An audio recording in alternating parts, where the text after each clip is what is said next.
இந்த pure mathematics அத பார்த்த உடனே இந்த மாதிரி ஒரு ரியாக்ஷன் உங்களுக்கு வருதா? அதாவது ஃபர்ஸ்ட் இயர், செகண்ட் இயர் முடிச்சு, தேர்ட் இயர்ல வந்தவங்க, ஆம் ஜஸ்ட் ஃபார்முலா ஒரு ப்ராப்ளம் குடுத்தாக்கா, அதுக்கு சொல்யூஷன் அந்த மாதிரி கண்டுபிடிச்சுட்டு இருந்தீங்க. இப்போ பியூர் மேத்தமெட்டிக்ஸ் படிக்கிறீங்க அப்படின்னும் பொழுது, அதில டைரக்ட்டா அதே மாதிரி வராது. ஸோ கான்செப்ட் வந்து ரொம்ப அப்ஸ்ட்ராக்ட்டா இருக்கும். ஸோ அது மாதிரி இருந்தது அப்படின்னா, ஜஸ்ட்டு இந்த மாரி சில வீடியோக்கள் அவைலபிள். அதுங்களெல்லாம் நீங்க பார்க்கலாம்.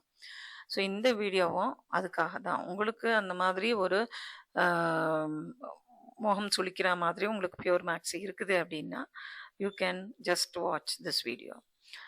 இப்போ அம் முன்னாடியே சொன்ன மாரி இந்த ஃபர்ஸ்ட் இயர், செகண்ட் இயர்ல ஈஸியா மேத்ஸ் நீங்க போட்டீங்க. அதுலேருந்து இதுக்கு வேணும் அப்படிங்கன்னா, டெக்னிக் எப்படி படிக்கிறது அப்படிங்கிற அந்த டெக்னிக்க படிச்சுக்கணும் முதல்ல.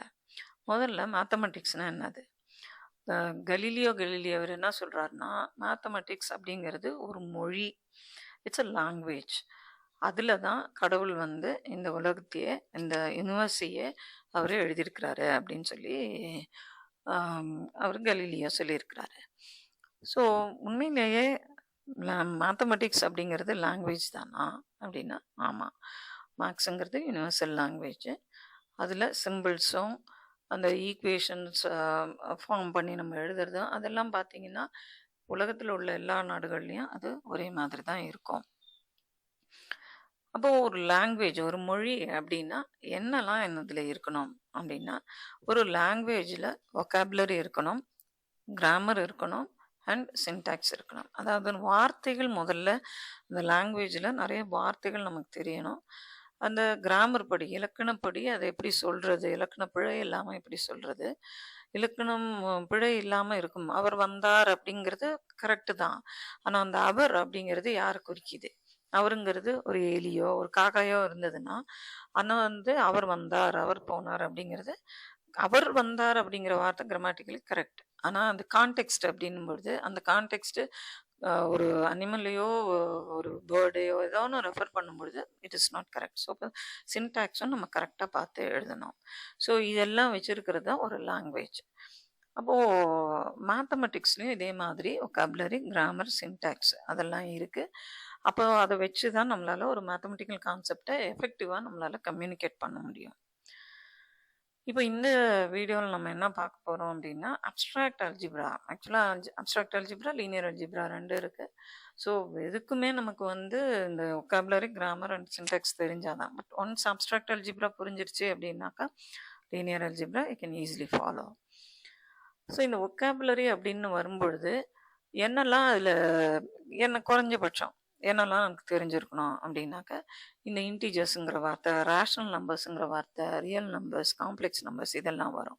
ஸோ இதுங்களெல்லாம் இந்த இசட், கியூ, ஆர், சி இந்த மாதிரி குறிக்கிறோம். ஆனா அதில பார்த்தீங்கன்னா, இந்த டபுள் லைன் போட்டு எழுதுவோம். இந்த மாதிரி டபுள் லைன் போட்டு எழுதுவோம். ஸோ அதில வந்து நம்ம ஏன்னா ஒரு கான்டெக்ஸ்ட்ல ஆர்டினரி ஆர் கூட வரலாம் செட்டுன்ற இதில மீனிங்ல. ஆனா, அதிலேயே செட் ஆஃப் ரியல் நம்பர்ஸ் கூட வரலாம். அப்டின்னா, இந்த மாதிரி வித்தியாசப்படுத்தி காமிக்கணும். ஸோ, இது வெறும் செட்டு, இது செட் ஆஃப் ரியல் நம்பர்ஸ். அதுக்கப்புறம் இந்த ஆப்பரேஷன்ஸ், அடிஷன் இப்ப இப்படின்னு எழுதினோம்னா, இத வாசிக்க தெரியாம இருந்தா கஷ்டம். அப்டின்னா என்னன்னு தெரியாம இருக்கிறது கஷ்டம். ஸோ, அப்போ அந்த வார்த்தைகள் அடிஷன், சப்ட்ராக்ஷன், மல்டிப்ளிகேஷன். இந்த மல்டிப்ளிகேஷன்லயே depending on the context dot, cross, star இல்லன்னா அந்த குட்டியோண்ட ஒரு சர்க்கிள் போடுவாங்க. காம்போசிஷன் அப்படிங்கிறதுக்கு. அப்புறம் டிவிஷன், எக்ஸ்பொனென்ஷியல்னா இந்த மாதிரி இருக்கும். எக்ஸ்பொனன்ஷியேஷன்னா square root and so on. அதே மாதிரி ரிலேஷன். இப்போ ஏங்கிற ஒரு அ ஒரு விஷயம் பிங்கிற ஒரு விஷயத்தோட ரிலேட் ஆயிருக்கு. இப்போ நெறைய காய்கறிகள் நம்மகிட்ட இருக்கு அப்டின்னா, அப்படியே கடையிலேருந்து மொத்தமா வாங்கிட்டு போறோம். வாங்கிட்டு வந்துடுறோம். வீட்ல வந்து தனியா பிரிச்சு எடுக்கிறோம். அப்ப என்ன பண்றோம்? உருளைக்கிழங்கு வாங்குறோம்னா, உருளைக்கிழங்கு எங்கெல்லாம் உருளைக்கிழங்கு இருக்கு. அப்போ இது எனக்கு ஒரு உருளைக்கிழங்கு. இந்த கூட்டத்துல எனக்கு ஒரு உருளைக்கிழங்கு இருக்கு. அப்ப இதுவும் உருளைக்கிழங்குன்னு இருந்தா தான் நான் அத ரிலேட் பண்ண முடியும். ஸோ அப்போ ஒரு கூடையில உருளைக்கிழங்கு மாத்திரம் எடுத்து வை அப்படின்னு சொன்னாங்கன்னா, அப்ப நீ என்ன பண்ற? அந்த 2த்துக்கும் அந்த ரிலேஷன் அது இருக்குதான்னு பார்க்குறீங்க. ஸோ அத எப்படி நம்ம மேத்தமெட்டிக்கலா டினோட் பண்றதுன்னா, இந்த டில்டா அப்படிங்கிற நோட்டேஷன் வச்சு யூஸ் பண்ணுவோம். அதுக்கப்புறம் இந்த சப்செட் இந்த கான்செப்ட் எல்லாம் பின்னாடி நீங்கள் you will come across. But இங்கே வந்து இந்தந்த வார்த்தைகள் இருக்குது அப்படிங்கிறத தான் நம்ம பார்க்குறோம். அதே மாதிரி பிலாங்ஸ் டு. அப்போ இந்த வெஜிடபிள்குள்ள இந்த உருளைக்கிழங்கு அப்படிங்கிறது இருக்குன்னா, எஸ் இந்த potato is a member of all the collection of vegetables. அப்போ பி பிலாங்ஸ் டு வி அப்படின்னு நம்ம சொல்லுவோம். ஸோ இந்த பிலாங்ஸ் டுங்கிறது அதுக்கு. இப்போ இந்த காய்கறிக்குள்ள எனக்கு வந்து நான் பழங்கள் எதுவுமே நான் வைக்கல. ஒன்லி காய்கறி தான் இருக்கு அப்படின்னா, இந்த இடத்துல எனக்கு வாழைப்பழம் இருக்கு. வாழைப்பழம் இதுல இருக்குன்னா, நோ வாழைப்பழம் I don't have this. It looks like mango. Okay, mango is not in the collection of vegetables. அப்போ இது it is not there here. So like that அந்த belongs to does not belong to அதுக்கு அர்த்தம் புரிஞ்சு எழுதணும். And இன்னொரு mistake students என்ன பண்ணுவாங்க அப்படின்னா, இப்போ ஏ பிலாங்ஸ் டு ஏன்னா இது எப்பொழுதுமே இந்த செட்டுக்கு வந்து கேபிட்டல் லெட்டர்ஸ் டினோட் அதை யூஸ் பண்ணுவோம். எலிமெண்ட்ஸ்க்கெலாம் இந்த மாதிரி சின்ன லெட்டர்ஸ் யூஸ் பண்ணுவோம். இவங்க சரியா அர்த்தம் புரிஞ்சிக்காம என்ன பண்ணிடுறாங்கன்னா, இந்த கேபிட்டல் ஏவை இந்த பக்கமும் இந்த ஸ்மால் ஏவை இந்த பக்கமும் எழுதிடுறாங்க. ஸோ மீனிங் புரிஞ்சிக்கல அப்படின்னாக்கா ரெப்ரசன்டேஷன் சரியா இருக்காது. ஸோ அதுக்காக தான் இந்த vocabulary you must be familiar with. Does not belong to and then congruence. இந்த சிம்பிள் அது கான்டெக்ட்ஸில் தான் அதை எக்ஸ்பிளைன் பண்ண முடியும் இங்கே. So it's a simple that we are using. Isomorphic to ஒன்று போலவே இன்னொன்று இருக்குது அப்படிங்கிறது மேத்தமெட்டிக்கில் எப்படி நம்ம டினோட் பண்ணுறது. So all these concept wise you will be learning later. அதுக்கப்புறம் இந்த ஃபங்க்ஷன்ஸ் இந்த வார்த்தைகள் linear function, quadratic function, exponential, logarithmic, trigonometric functions இதெல்லாம் ஃபஸ்ட் இயர் செகண்ட் இயர்லேயே would have come across. But இதெல்லாம் ஒக்காபுலரியில் யூ ஹாவ். அண்ட் வேரியபிள்ஸ்னால் என்ன, கோஎஃபிஷியன்ட்ஸ்னால் என்ன, கான்ஸ்டன்ட் டேர்ம்னா என்ன, எக்ஸ்பிரஷன்னா என்னது, equation, inequality, all these you are already familiar with in the first and second year itself. அதே மாதிரி செட் தியரி வரும்பொழுது இப்போ ஏ ஒரு செட்டு, பி ஒரு செட்டு, அதனுடைய யூனியன்னா என்ன, அதனுடைய இன்டர்செக்ஷன், இதுக்கு அர்த்தம்லாம் பின்னாடி நம்ம படிப்போம். வார்த்தைகள் தான் இங்கே பார்க்குறோம். சப்செட்டு அது நொட்டேஷன் நமக்கு தெரியும். ஸோ இந்த ஒக்காபுலரி இந்த செட் தியரியில் எனக்கு என்னெல்லாம் வேணும். ஸோ காம்ப்ளிமெண்ட்டு அண்ட் எலிமெண்ட் இங்கே நம்ம ஆல்ரெடி சொன்னோம் அந்த மாதிரி. ஸோ இதெல்லாம் சில வார்த்தைகள் இது சாம்பிளுக்கு தான் நம்ம கொடுத்துருக்கோம். இது மாத்திரமே போகாது. அந்தந்த செக்ஷன் வரும்பொழுது you will be knowing. So அப்போ எல்லாத்துலேயும் அந்த எது எனக்கு தேவை அப்படிங்கிறத ஒரு பேராகிராஃப் வாசிக்கிறீங்கன்னா, எஸ் இதில் வந்து என்னென்ன வேர்ட்ஸ் எல்லாம் கீவேர்ட்ஸ் அப்படின்னு சொல்லுவோம். இந்த ஒக்காபுலரியை கீவேர்ட்ஸ் அப்படின்னு சொல்லுவோம். அந்த கீவேர்ட்ஸ்லாம் என்னென்ன, அதுக்கப்புறம் என்னெல்லாம் அதில் இன்வால்வ் ஆகிருக்கு, அந்த பக்கம் கிராமர் அப்படின்னு நம்ம பார்க்கும்பொழுது இது வந்து நமக்கு இது ஸ்கூல் டேஸில் நமக்கு தெரியும். போர்ட் மாஸ் அப்படின்னு நீங்கள் வாசிச்சிருப்பீங்க. பெராந்தசிஸ், எக்ஸ்பனன்ட்ஸ், மல்டிப்ளிகேஷன் அண்ட் டிவிஷன் அதில் லெஃப்ட் டு ரைட் பண்ணுறது, addition subtraction left to right பண்ணுறது, அதெல்லாம் யூ நோ இட் ஆல்ரெடி. அதே மாதிரி ப்ளஸ் சிம்பிள் அது என்ன அந்த கான்டெக்ட்க்கு ஏற்ற மாதிரி அதை கரெக்டாக புரிஞ்சிக்கணும். அதே மாதிரி மைனஸ் சிம்பிள், எம் டைம்ஸ் என்ன அப்படிங்கிறது. ஸோ ஒரு 4 டைம்ஸ் 2 8 அப்படிங்கிறது 4 டைம்ஸ் 2 அப்படின்னு நம்ம சொல்லலாம். இல்லை 2 டைம்ஸ் 4 அப்படின்னு அதெல்லாம்.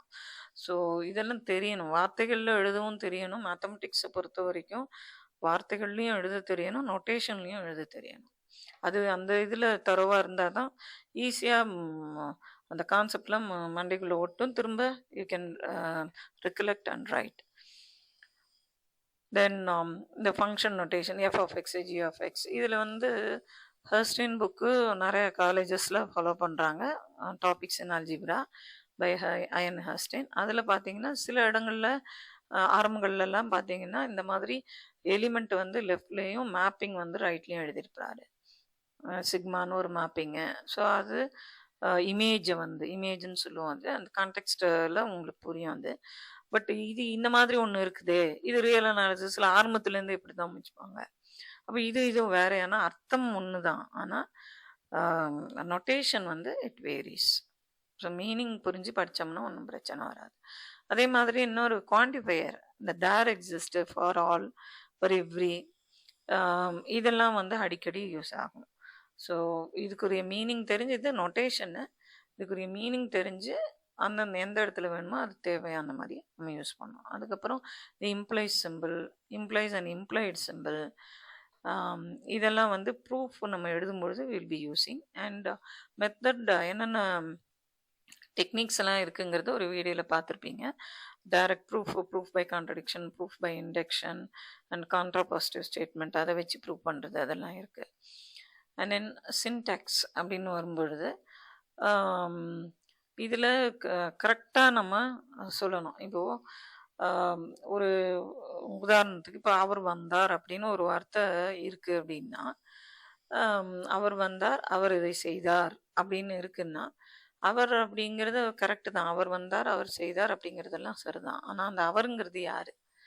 இது ஒரு அனிமலா, மனுஷனா, இல்லைன்னா ஒரு பேர்டா என்ன அப்படின்னா, அவர் வந்தாருன்றது சரிதான். ஆனால் கான்டெக்ஸ்ட்க்கு அது சரியில்லை. அனிமல் பற்றி நம்ம பேசுகிறோம் அப்படின்னும் பொழுது ஸோ ஓரலாக நம்ம பேசுறதுங்கிறது வேற, கரெக்டாக நம்ம எழுதுறதுங்கிறது வேற. அதே மாதிரி ஸோ அந்த அர்த்தம் புரிஞ்சு நம்ம எழுதணும்.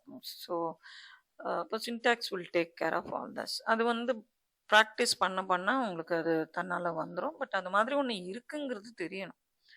ஸோ எந்த இடத்துல நம்ம ரெண்டு இதை நம்ம ஈக்குவல்னு நம்ம சொல்கிறோம்னா, இந்த மாதிரி நான் எழுதுறேனா, அதே மாதிரி கிரேட்டர் தேன் ஒன்னுடைய வேல்யூ இன்னொன்றை விட கிரேட்டராக இருக்குது, இல்லை less than or equal to, இல்லை கிரேட்டர் தேன் ஈக்குவல் டு இருக்குன்னா அது சரியாக எழுதுறேனா அப்படிங்கிறது. அதே மாதிரி ரெப்ரசன்டேஷன், அதை வந்து கரெக்டாக எழுதணும். இப்போ 2,3 அப்படின்னு நான் எழுதுறேன்னா இட்ஸ் அன் ஆர்டர்ட் பேர். எதனால் ஆர்டர்ட் பேர் சொல்கிறாங்கன்னா, முதல்ல 2ங்கிற பாயிண்ட் இங்கே இருக்குது, அப்புறம் 3ங்கிறது, அதனால இந்த பாயிண்ட்டு 2,3. இப்போ இதுவே 3,2 அப்படின்னு இருந்ததுன்னா முதல்ல அந்த ஆர்டர்ட் பேர்னு அதுக்கு தான் பேர். 3 அதுக்கப்புறம் 2 இப்படி எழுதணும்.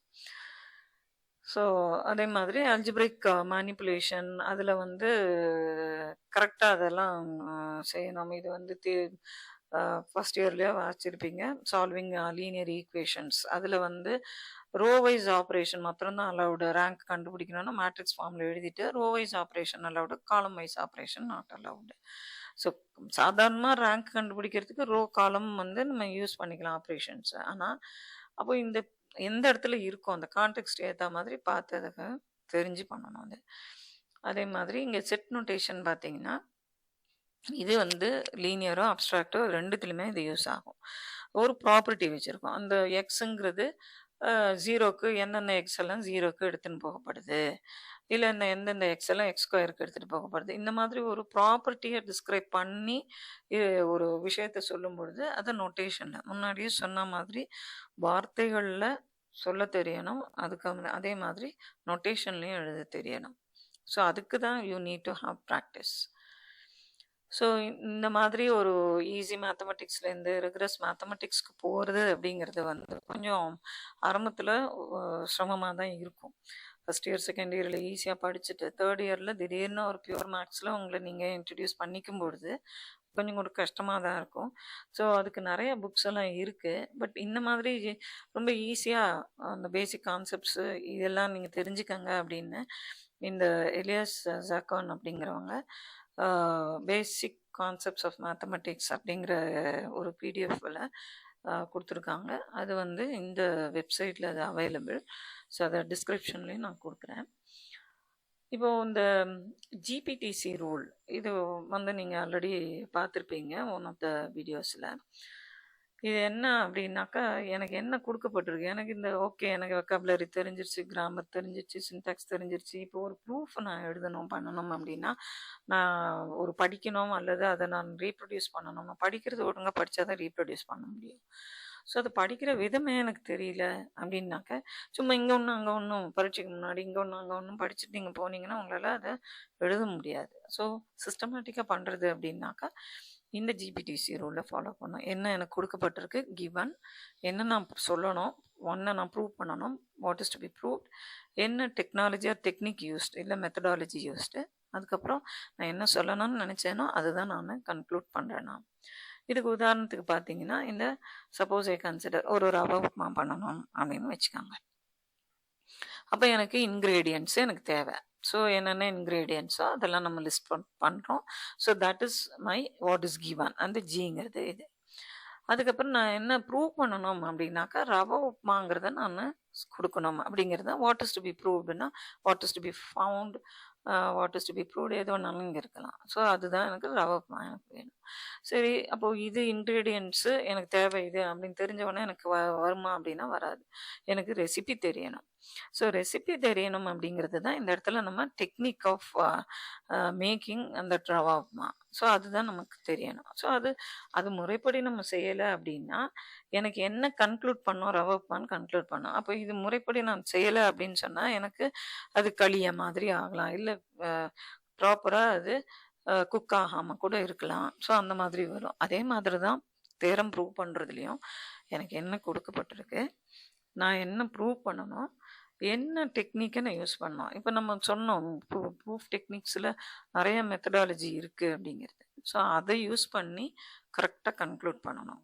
ஸோ நான் ப்ரூவ் பண்ண வேண்டியது ஒன்று, கன்க்ளூட் வர்றது வேற அப்படின்னாக்க then your proof is not correct. So படிக்கும்பொழுது அதே மாதிரி தான் படிக்கணும். அதே மாதிரி எழுதினோம்னா வி கேன் ஈஸிலி ரிமெம்பர். படிக்கிற விதம் வந்து சரியா இல்லைன்னா ஞாபகத்தில் வச்சுக்க முடியாது. ஞாபகம் வச்சுருந்தா தான் கரெக்டாக எழுத முடியும்.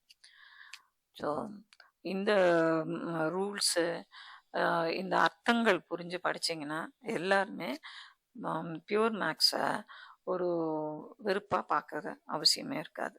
You can actually you will be passionate towards pure mathematics. Thank you.